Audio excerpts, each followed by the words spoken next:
Are you loving bird? Guess you already heard.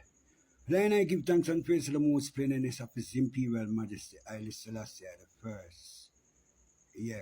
Whatever, whenever, wherever, however, whatsoever, wherever, whichever, now and forever, forever and forevermore.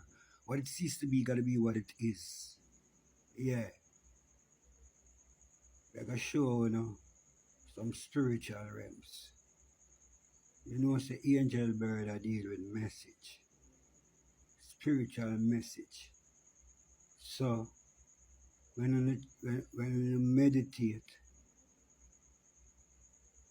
and I look what I like to achieve in our life is either e-life or e-death.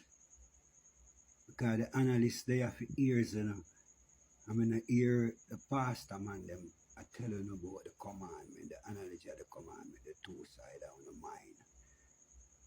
God will talk through you and your devil will talk through you, but them talking are the words. Words where we share with each other, how we communicate.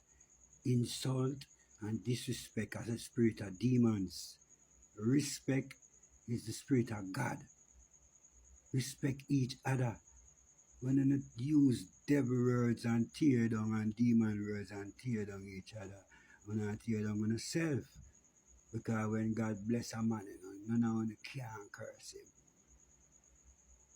So I say, God in control, God a talk to you with the words in our head. That's how you see him give with the message and we are deliver it. Give thanks. So the thing said.